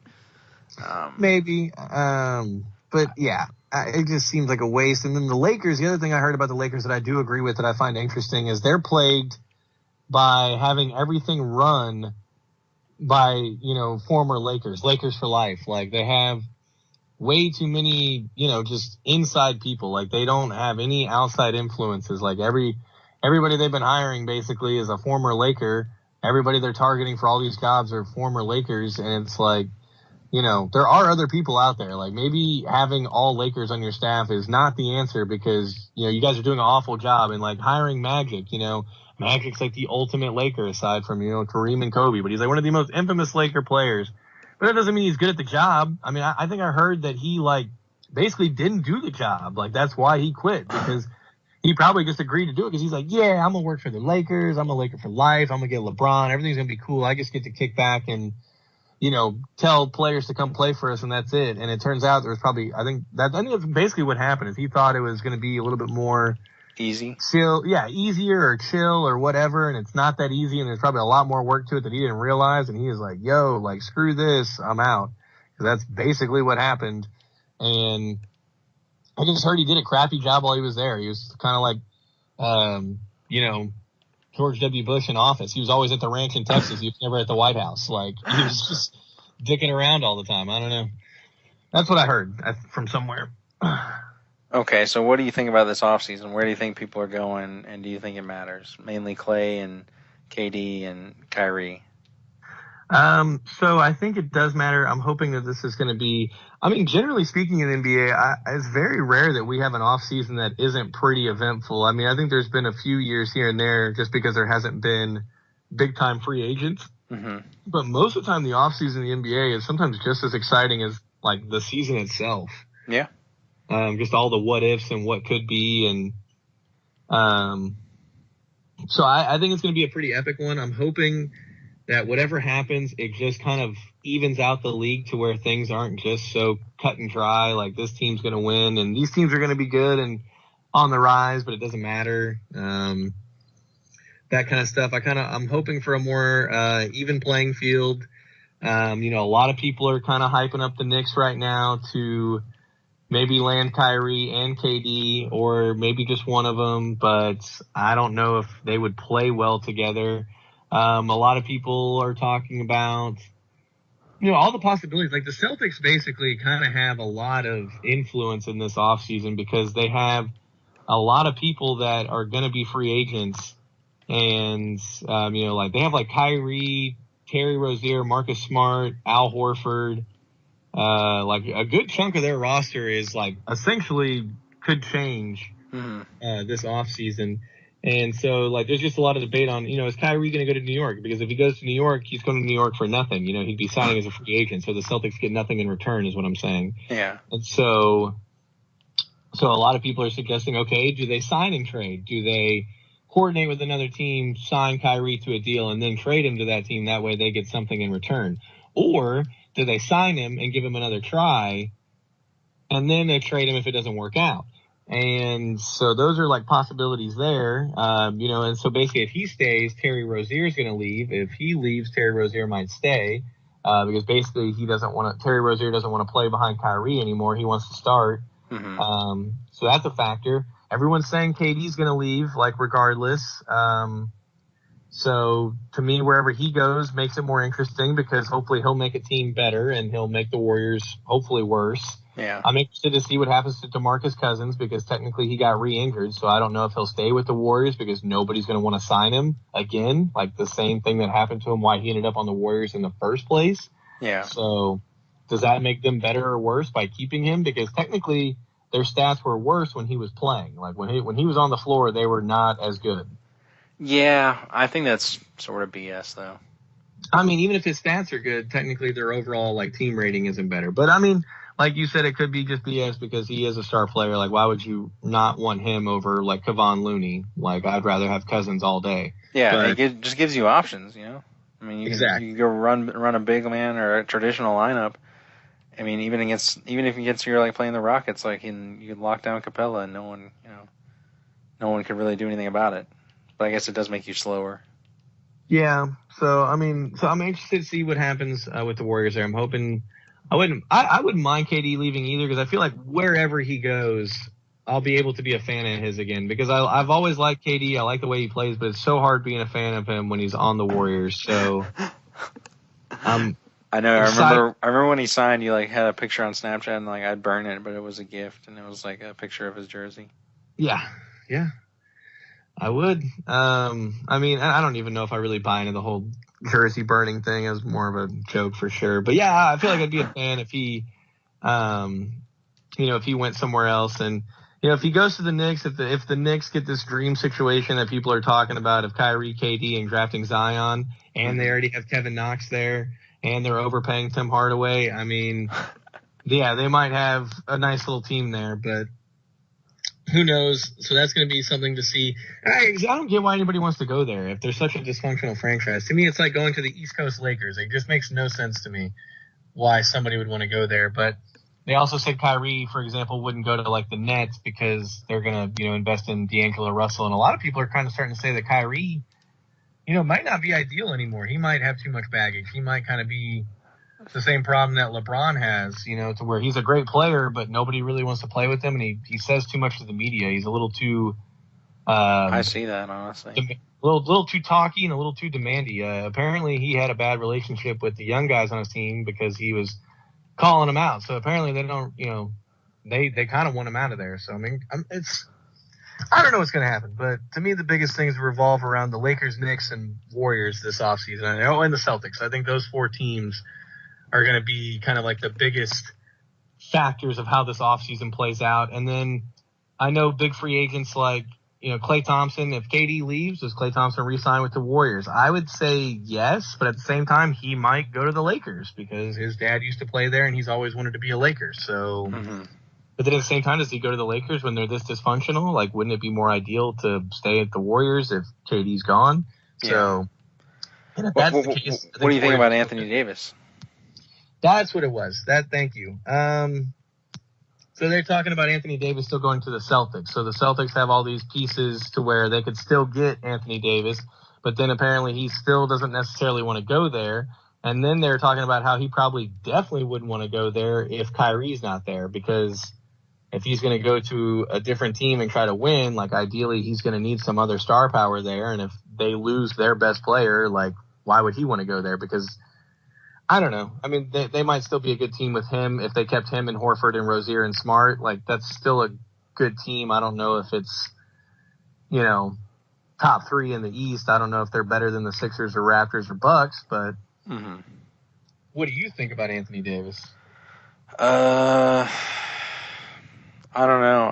He's not even a free agent, right? He's trying to get traded. Well, yeah. I mean, he becomes. I think he becomes a free agent at the end of this next season. So I think they'll probably try to trade him around the trade deadline. It's just I don't know what team's gonna get him and be able to do anything with him. Without giving up the farm basically. Because I know the Lakers were in talks for a while, but I kind of doubt they're going to do that anymore. Dude, same with Kawhi. Kawhi's going to be a free agent too, right?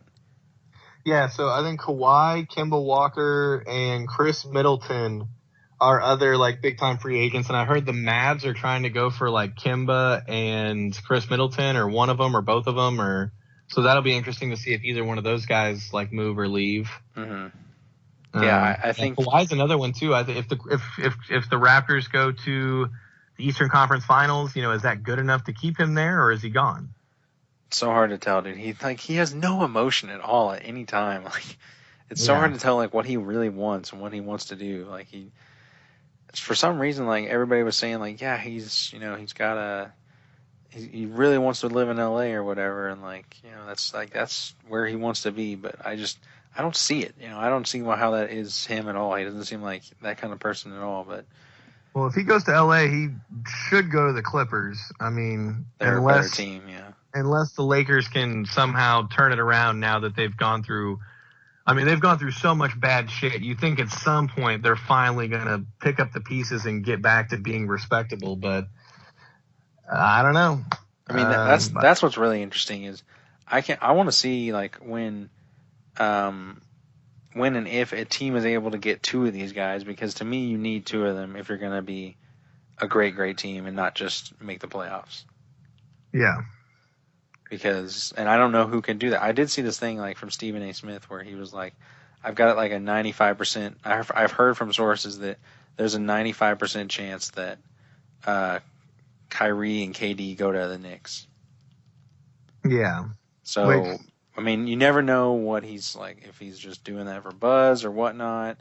I hope it's true. If that's true, I'll become a Knicks fan. Like I'm down to become a Knicks fan. But can you imagine that combo, Kyrie and KD? That would be nuts. It would be, but would it be good? Like they're both, I don't know, they're both ISO ball dominant players. Not that Kyrie can't get 10 assists in a game because he kind of did it quite a bit with the Celtics. He didn't do it as much with the Cavs, but I mean, I don't know. Unless the coach can, get them kind of playing an unselfish style of basketball and that's the other thing too is like if Kyrie and KD went to the Knicks, like God, I wish Porzingis was still on the Knicks. Like that would be so dope to have Kyrie, KD, Kevin Knox, and Porzingis like as four of your starting five, and I guess Tim Hardaway at shooting guard. Like that's a pretty solid starting five right there. Yeah. But that's if they get Zion. So I'm interested to see the offseason in the draft. I'm really kind of dying to see how all that plays out, and however it plays out, I'm hoping that big stars get moved around to where like there's just even tighter competition than there was this year, but because like the conferences in both conferences were actually pretty tight, like 1 through 10 for the most part. Like there was some respectable play there by like the top 10 teams in each conference. It's just you had clear cut number ones, and those clear cut number ones are the heavy favorites, and they'll probably be in the finals, and the Warriors will probably win. So. That's what it all comes down to is can we avoid a Warriors like another championship at all costs? Yeah, see, that's what I've always loved about not that I've loved it, but that's what I've always kind of liked about the NFL is just because it's less predictable. There's greater chance for other teams to get into the playoffs, Cinderella stories, teams you didn't expect to get there. Yeah. Like the wild cards, like who can I think the 9-7 Giants, the Giants going 9-7 and won a Super Bowl that year, right? Yeah. Yeah, and then the Seahawks were like 7-9 one year, and they beat like the Saints or something. Like they went far. The Packers did it; they were the 5th seed. The Steelers did it; they were like the 5th seed as well. Like so, they had to play every game on the road technically, if you include the Super Bowl. And like you still have teams like the Patriots, like who have been to the AFC Championship like 9 times or something.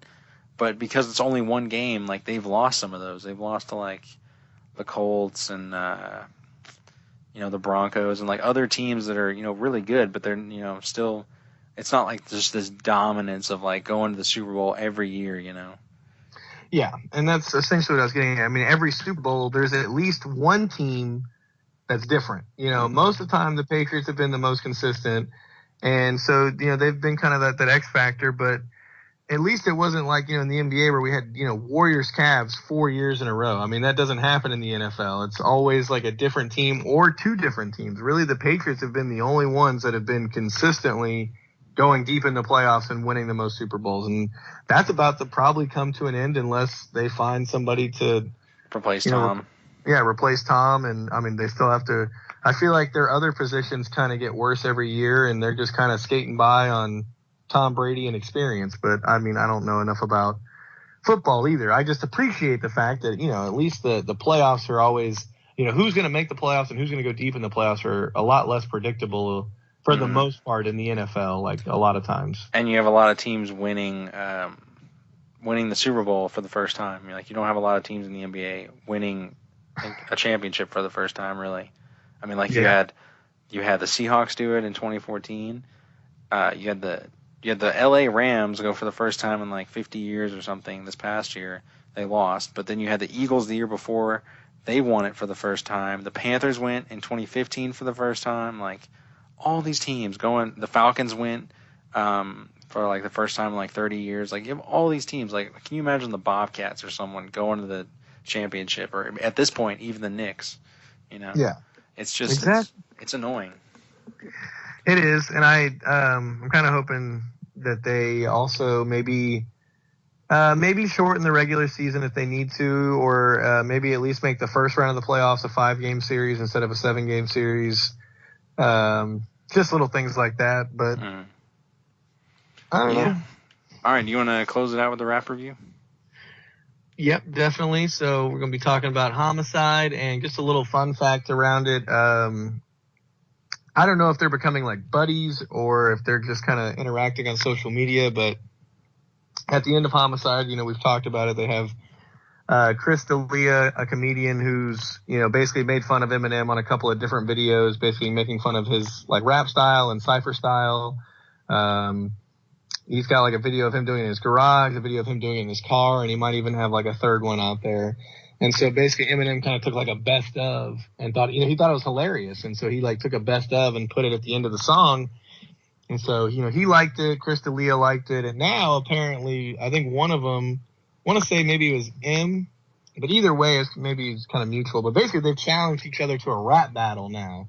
Like that's been thrown out there that they're going to rap battle and yada, yada. So, however that works out, I hope it happens, because either it'll be funny or it'll be epic or it'll be both. It'd be kind of great if Chris D'Elia like just came with, he took a photo of it whenever I think M challenged him, and Chris D'Elia like had a photo of like him opening his car trunk and it's like full of napkins, because in the cipher thing that he's making fun of, he's like, you're using way too many napkins, napkins, and he just like does all that.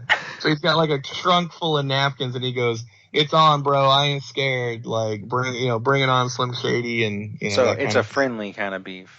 Yeah, because he's like, "I'm not scared. Bring it on, Slim Shady. Hashtag Eminem. Hashtag Logic. Hashtag Homicide." Like, you know what I mean? He's like promoting the song. So yeah, it's a friendly thing. They, like I said, I mean, apparently I'm surprised because M, he's kind of been notorious for getting offended at little things. Like, he's always been somebody to like get offended and talk shit to anybody that talks shit to him. But a lot of times it'll be like the most minor of things that he'll like blow out of proportion. And I was really surprised that he actually enjoyed. It's because it's not like Chris D'Elia was like pooping on him, but it's not like he was being nice to him either. I mean, technically he was making fun of him, and it just so happened that M thought it was funny, and that makes it all okay. I mean, to me, it was like a 75% chance that I thought M was going to be pissed and like go, "Hey, yo, fuck Chris D'Elia.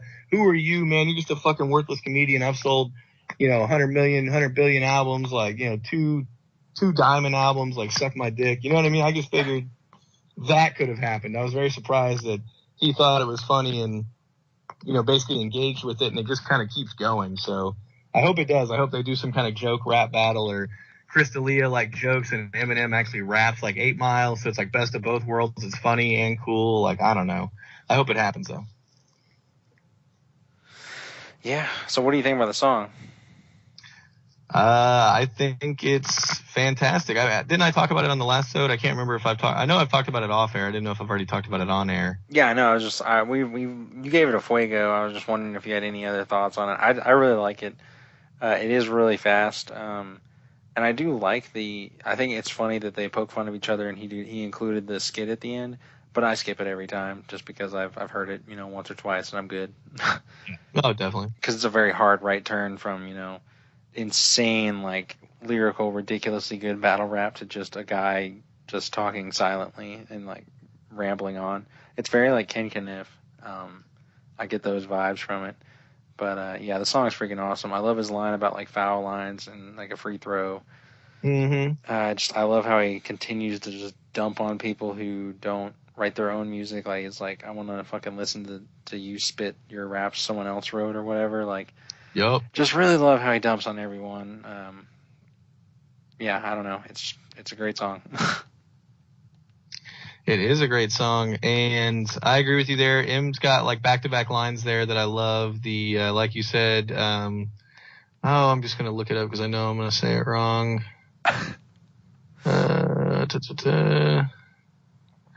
Beast mode, motherfuckers! About to get hit with so many foul lines, you'll think I'm a free throw.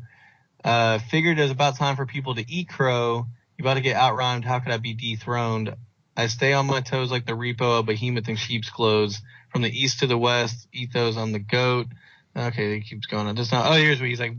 But you don't want to hear me spit the facts. Your shit is ass like a tailbone, or you're trapped in your cell phone. And I was like, oh yeah, like that is. I don't know. I just like that line. And then he goes on to say, yeah, I don't want to listen to your rap someone else wrote. And then I do like Logic's line at the beginning, where he. Let's see here. It's kind of just a lot of bars here. Now, Logic gets a little repetitive, but I do like at the beginning. He's like, "But I'm full of innovation. I'm tired of all this high school. He's cool. He's not rap shit. Can a single one of you motherfuckers even rap shit? Not to diss to the game. This is a gas to the flame." So like, I don't know. I appreciate that. He's like not trying to diss the rap game, but he's trying to get like everybody gassed up to like actually bring bars and stop, just being cool and saying shit that, is irrelevant. Mm-hmm. So anyway, not a diss to the game, it's a gas to the flame. Nowadays, everybody's shit sound the same. Shit's lame. Like a moth to the flame, I'm a reel him in and kill him. Know you feeling this lyricism? I'm spilling them, feeling them, killing myself. And he just keeps going, and it's, I don't know, just really sick. So I think both of them really came with it hard here. But like I said, it's a little quick. I do wish that they'll do another song. But I do love the beat too. I love the Slim Shady, and they when he does it at the end of the first verse and the second verse, and then So him sick. does it again to bring himself in. I think that's a really sick entrance because I'm not a huge fan of I love it when rappers collab and they go back and forth. I'm not a huge fan of hey, I'll do my part and then we'll do your part. Mm-hmm. And that's what they do on this song, but I do at least like the transition between their parts. That makes it a little bit better because I love it when Bad Meets Evil is the best example of when they just go back and forth verse for verse, or sometimes they'll interrupt each other's verse and jump in and out. So great. I love that. Yeah. So. And what's it called? That's All She Wrote. Yeah. With T.I. and Eminem when they do it back and forth. That's one of the few examples I've seen of it where they do that and it's not Bad Meets Evil, honestly. And that was 10 years ago. It was. I mean, and other rappers do it. It's not as common, but whenever they do that, I'm like, yo, this is so much better. And it just makes it feel like, they actually collab together on it. And normally just makes the song better if they kind of influence each other's parts. But what do I know? But I'm glad they finally did a song together. I'd still give it a fuego. And it sounds like you and Gamble are really liking it. Yeah, dude. All right, well, you got anything else to say before we wrap it up? Yeah. You don't have to. I was trying to find another M line that I liked here, but I can't. So. Take your time. Thank you. We can break down Chris D'Elia's bars. Look what I'm planning. I'm planning to do all this while you're panicking. You're looking, we're staring at mannequins, and I'm going to Fanigans trying to get a plan against all the Balanicans of Cam Fan Banigans. I liked how Eminem included some of his comedy into that like last part there, where he talks about mannequins and napkins, basically. Yeah, I did like that too. I can see my dick is standing stiff as a mannequin. I'm bringing the bandana back and the fucking headband again. A handkerchief, and I'm thinking of bringing in the fucking fingerless gloves back. I'm not giving a singular fuck like fuck rap. I'm sounding like a fucking millionaire with a Derringer with a hair trigger, and he just keeps going. He's so good. How does he get so many bars? How does he write these raps? You're going to get that question asked whenever you go back to work on these weddings? Probably. I know that, I just love it when somebody tells me that they're like, yeah, we like this genre, and I'll name like 5 artists from that genre, and they're like, no, we don't like them. We like, like the one person I didn't name. Like I'll be like country. They're like, yeah, we like country. I'll be like, oh, do you like, George Strait, Luke Bryan, Chris Stapleton, Garth Brooks, just anything like that. They're like, no, we like Thomas Rhett. And I'm like, oh, okay, yeah, that's way different than the other 4 artists I named. Like, they're all the fucking same. Like, they're all, I don't know. Getting you all riled up again.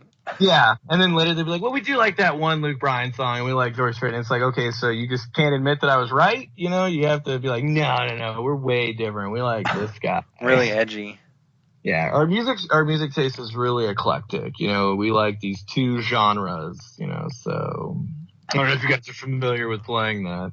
That's the other thing I always love too, is whenever they like generally all like basic genres of music that you can, sing along or dance to. Mm-hmm. We always generally ask them like, is there anything out there that you don't like? And you generally want them to say like, hey, I'm okay with like Nicki Minaj, but I hate Cardi B, or just things like that. Uh-huh. They'll be like, well, we don't really like metal or, rock or anything like that. And it's like, how fucking stupid do you think we are? Like, are we really going to play metal at a fucking wedding? Like, I just don't get what, unless you want us to play metal, like, why would a DJ show up to a wedding and play metal? Like, it just makes no sense to me. I can't think of anybody that would do that. And then you've got these other couples who, want us to play metal. And it's like, again, do you think anybody's going to enjoy that or dance to it? Let me answer it for you. They're not. And like, I don't know. It's just amazing the stupidity of people. They're like, you guys better not play metal, because I know that's like the number one genre that people play. Like whenever I get in anyone's car, it's always metal. I can't stand it. So I don't want it at my wedding because everybody listens to metal and I just won't have it. I'm the one person that doesn't like it. It's like, what? I don't know. It's amazing. I don't know what's in the water fountains or like what we're doing with public schools these days, but people are fucking stupid. I'll tell you that. Well said. Yeah. You have anything else? I feel like I've talked like 90% of this episode, so I apologize for that. It was No, you're good, dude. You got on some good rolls there. I don't want to interrupt the flow when you're just talking about stupid people. It's a thing of beauty. I gotta let it just play itself out. Yeah. You might. Yeah. Well, it's definitely frustrating. People on the road are still. I don't know if they make people take the Oklahoma driving test with a blindfold, or like if they make them like eat a cheeseburger and smoke a cigarette while they're doing the driving test, because everybody's driving like they've never done it before. I don't know what the hell's going on out there, but people here are really dumb, and that's great. You have anything else on today's episode? Any final thoughts on sports ball in game, or I'm sure I'll think of it as soon as we're done, but no, not really. People are stupid everywhere. I think that's probably the takeaway from this episode. Yeah. How do you feel about the Me Too movement? What are your thoughts? Oh my God.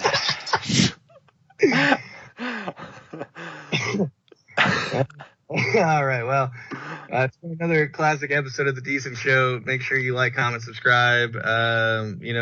I've seen that our inbox is definitely lacking a lot of genders and pronouns. I don't know what to call you fuckers. So make sure you get in our inbox and let us know your gender pronoun, and keep listening to the show. We'll have hopefully another Gamble episode coming up. He's been doing the producing and the beats, and it'd be nice to definitely hear what's going on in his bathroom. I poked my head in there the other day, and that toilet is disgusting. I don't think he's cleaned it since we moved in here, to be honest with you. But that's, neither here nor there. For Reagan Horton, I'm Ryan Money. You guys have a great night.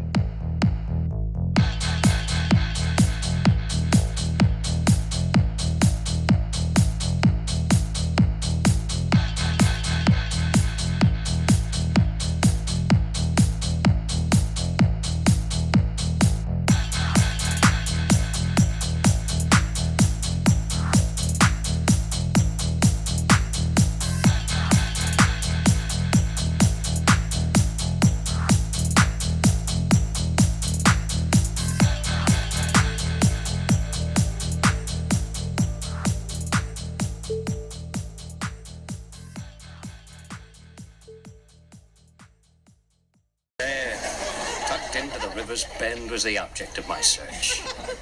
The Guanjaya River Market. Fabrics and spices traded under a starry sky. It was there that I discovered the Pamplona beret.